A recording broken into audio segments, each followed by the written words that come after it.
Okay, so today's lesson title is Balancing Chemical Equations. Our essential question for the day is, why do reactions need to be balanced? So the first thing we want to do when we're talking about balanced chemical equations is we want to start off with the different parts of a reaction. Some of you guys might have already learned this depending on which integrated class you took, either last year or 2 years ago. So let's just write out a sample equation. So let's do hydrogen, H2, put a little G afterwards, plus O2, we'll put a little G afterwards, and then we're gonna make an arrow, and write H2O, and we'll make H2O with a little L. That's not a cursive E, it's a cursive L. I don't know why I make them cursive, I just do. So to start, when we talk about parts of the reaction, we're going to look at what's on the left side of this arrow. So we have an arrow right here, which is pointing in the direction that the reaction will be going. So when we have everything on our left side, we refer to those as the reactants. Everything on the right side of the arrow, we're going to call the products. So we have the products on the right side. So what you're ending up with in the reaction, you have the reactants on the left side. So that's what's being reacted together. So it's the stuff that you're actually physically putting together, and then the products are what you're making. So the different molecules in our reaction, the parentheses with the little letters afterwards, what these are telling you the states of matter. So this L right here, this is the state for that water molecule right there. So the different states of matter that we have in this reaction, we have G, which is gas. We have L, which is liquid. One that you're going to see later, S, that means solid. And one we haven't talked about yet, but we'll get into when we talk about solutions, is AQ. That means aqueous. So it means dissolved. The other part of this reaction that we should know, because we talked about it when we named ionic compounds and molecular compounds, is these little 2's right here, and a little 2 here after the H in water. Those are called the subscripts. The importance of these subscripts is that these are going to tell you the number of atoms in that molecule. So this tells number, it's number, not hashtag, number of atoms in the molecule. One of the really important parts about this, these subscripts right here, I'm going to draw a beautiful star, go over it a bunch of times so it looks good. These, you cannot change these when balancing. Hey, Carl.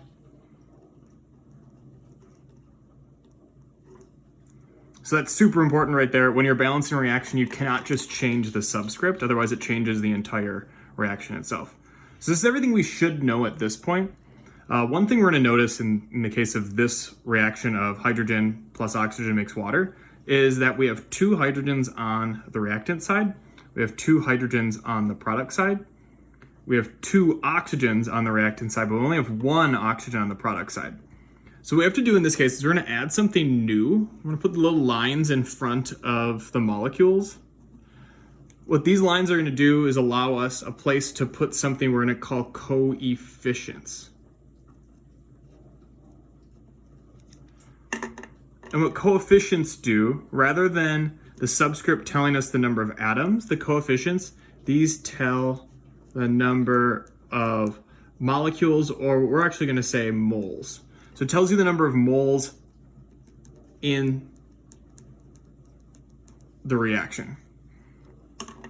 The thing that's important about these coefficients, these are the ones we can actually be manipulating when we want to balance out our reaction. So in the case of hydrogen plus oxygen makes water, what we need to do is we need to figure out how can we make the number of hydrogens on the reactant side equal to the number of hydrogens on the product side, and the number of oxygens on the reactant side equal to the number of oxygens on the product side. So I'm just going to cheat and go ahead and do this one right here. So I'm going to put a 2 in front of the hydrogen and then a 2 in front of the water, and that actually balances it out. If we don't have a coefficient written, it means that it's 1. So the reason why we have to do this, the reason why you actually have to balance out the reactions, why balance reactions? There was a law written by Antoine Lavoisier, and his law is the law of conservation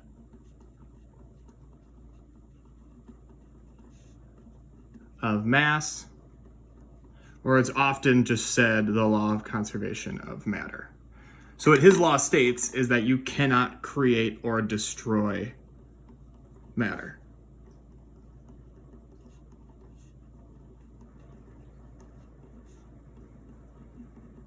And how this relates to our reaction written right here is that law of conservation of mass and matter basically states that you have to have the same number of hydrogens on the reactant side as you do the product side, and the same number of oxygens on the reactant side as the product side. So you can't start and end with 2 different amounts of your atoms. So that's the law of conservation of mass or matter. So what I'm gonna do now is I'm just gonna do a couple examples of how to balance reactions. Hopefully it'll give you guys a chance to kind of work through it if you don't already know how. So we'll just write how to balance.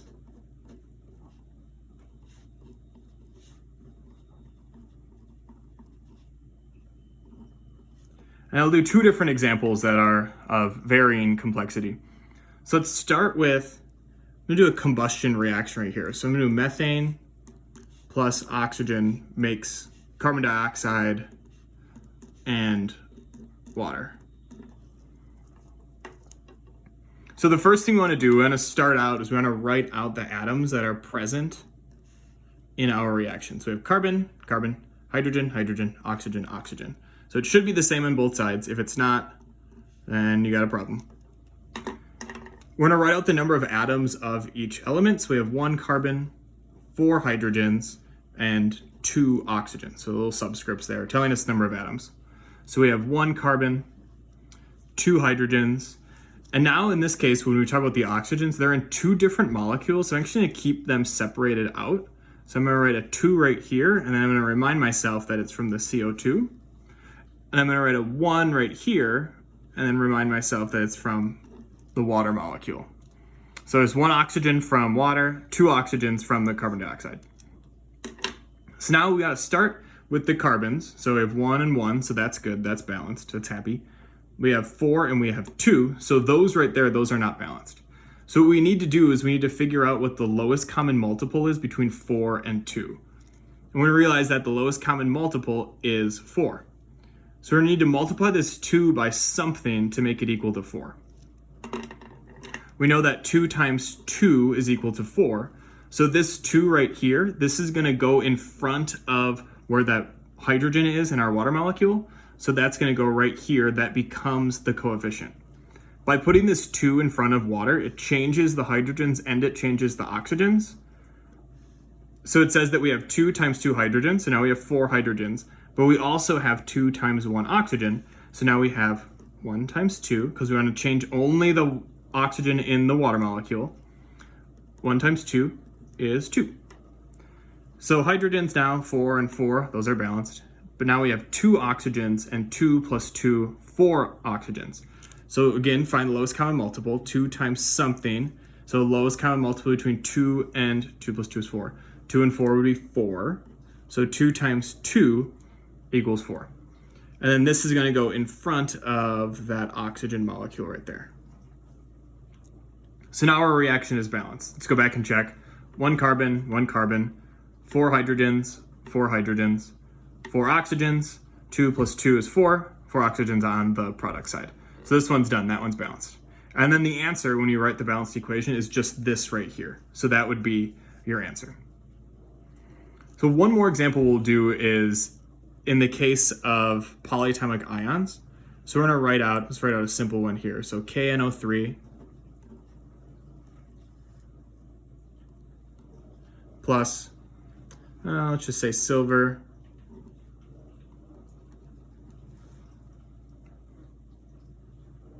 make it silver too. Silver iodide makes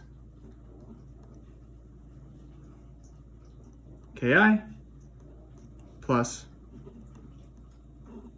Ag NO3. So here's our reaction right here.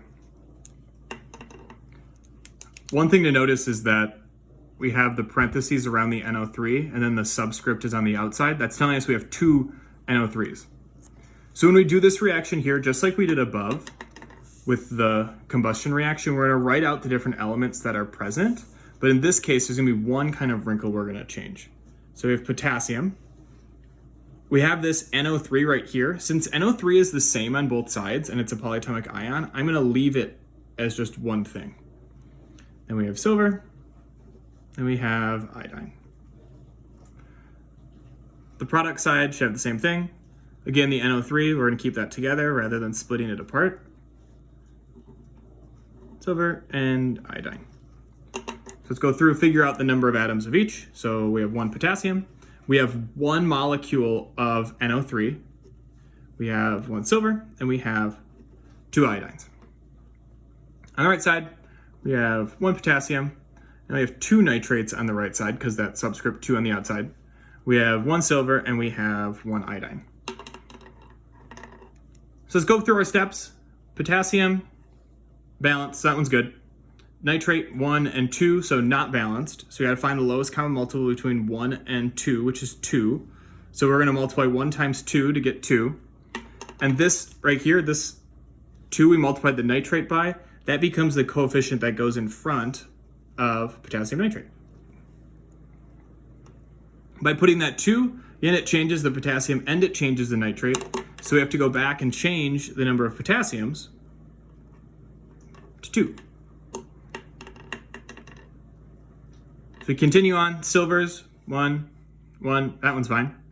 Iodine, 2, 1. So iodine's not balanced. We need to multiply the iodine by 2 because the lowest common multiple would be 2. Again, this number here goes in front of the Ki, becomes our coefficient. And that's going to change the potassium and the iodine. So we're going to multiply this potassium on top. 1 times 2 equals 2. So now let's go back and check. 2 potassiums, 2 nitrates, 1 silver, 2 iodines, we're good. Everything is happy, and hopefully you guys now understand how to balance equations.